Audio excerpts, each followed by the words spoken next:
welcome. My name is Cole Anderson. Today we will be talking about a piece that is very dear to my heart, Percy Grainger's arrangement of an Irish tune from County Derry, popularly known as Danny Boy. If you like my content, please consider supporting me through my Patreon account. A clickable link is in the description box below. Patreon is an online platform that allows viewers like you to support their favorite independent creators through monthly pledges. Any amount is highly appreciated and will help me to put more focus on bringing you this content. Thank you. I would like to dedicate this video with much love to the memory of my grandmother, Jean Todd, who died last year. She got me my first violin when I was 5, which started my journey as a musician, and later on she always loved to hear me play the piano. This was one of her favorite melodies, and I played it for her often. So I send it out into the universe as a fond farewell, and thank you for all the wonderful memories of her that I still cherish. The Australian Percy Grainger was a really extraordinary and idiosyncratic character. It would probably be correct to characterize him as a polymath. He was a quite well-known pianist in his day, but he didn't really consider thumping on the piano, as he put it, to be the most important part of who he was. He was also an inventor, composer, arranger, musicologist, educator, and athlete, as well as having very eccentric ideas about linguistics and the English language, which he developed at some length in his personal and public writings. He was also famous for his eccentric behavior. Among other funny stories that are told about him was that he liked to go for a brisk jog before concerts to combat nerves, and he was barred from entering the concert hall where he was performing because he was still dressed in his jogging outfit. He made it into the papers very often, as you can see here. I think his fame as an eccentric unfortunately detracted from his real importance as a musician.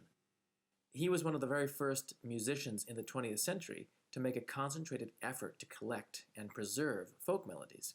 In his case, mostly from England and also Australia. He did this mostly over a 5-year period from 1905 to 1910. He even made use of a phonograph to record some folk singers, and you can still hear some of these recordings to this day, along with his carefully written out transcriptions. They say that 40 gallant soldiers there was in the mess. They'd often been attacked when the number it was less. So poultice bold as high to fall, keep up your gallant heart, and think about those poultice bows that night in Rupert's Park. In addition to his interest in Anglo-Saxon folk music, he also had a great deal of sympathy with musicians from the Scandinavian countries. In particular, he was close friends with Edvard Grieg, and worked with Grieg to prepare a new edition of his famous piano concerto. The work that they did together found its way eventually into the Schirmer edition of the concerto, still the best edition that I know of. It's full of all kinds of fascinating insights that Grainger drew from his association with Grieg, along with his own ideas about performing the music. And many of them are brilliant and highly useful from a practical point of view. Grainger was almost unbelievably meticulous about how he notated his scores. Not, I think, with the intention that one would necessarily slavishly follow all of his notations, but rather to show all the possibilities that were inherent in playing the piano. For example, he was an early advocate for the newly invented sostenuto pedal, which, for those of you who are not familiar with it, is the middle pedal on most grand pianos. This pedal will only sustain the notes that you are playing when you press it down, making it possible to get very interesting effects where the bass is sustained, but the upper parts are crystal clear with no blurring at all.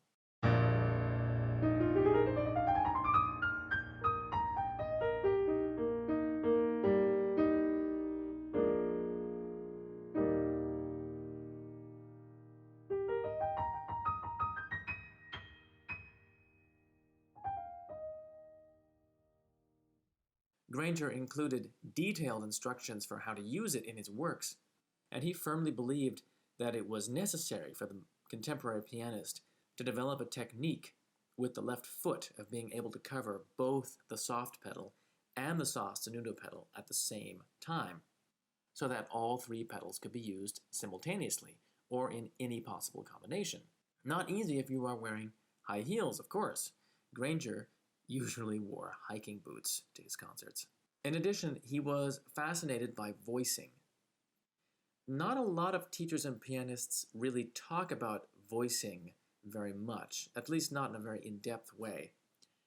Most pianists at least learn to emphasize the melodic voice, usually the highest voice in the right hand, and to make the lower part subservient to the melody, and maybe also to bring out the bass line as a counterpoint to the melody.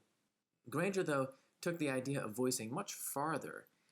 What he did was much more akin to the technique that pianists who play Bach or other contrapuntal music develop of separating multiple strands of melody.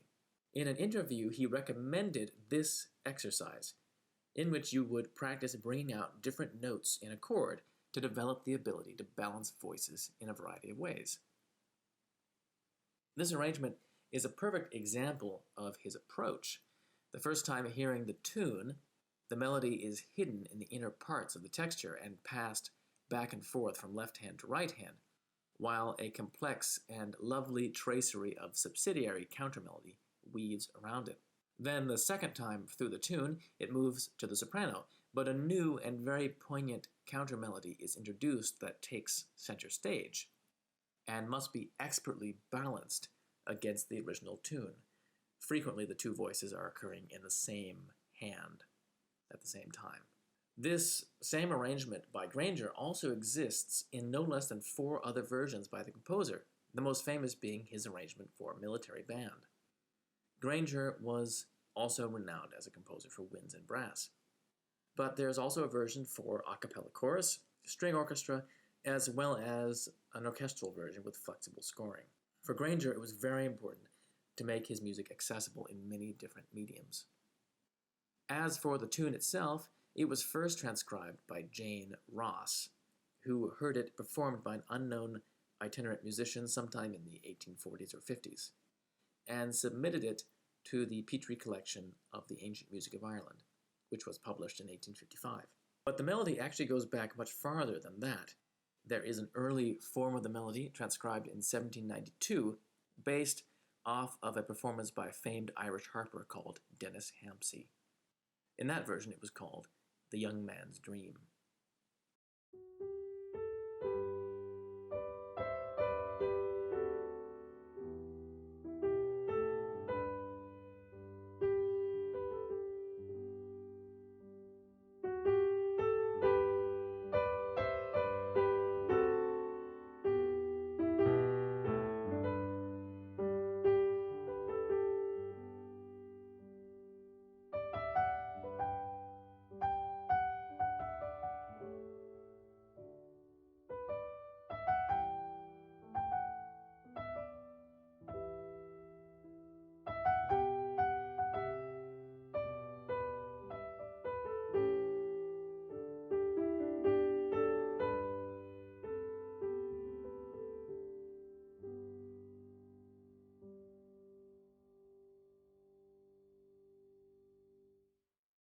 It's evident that whoever Jane Ross transcribed this tune from, they used a remarkable amount of rubato in realizing the melody, to the point that it turns into a 4/4 tune instead of a 3/4 melody.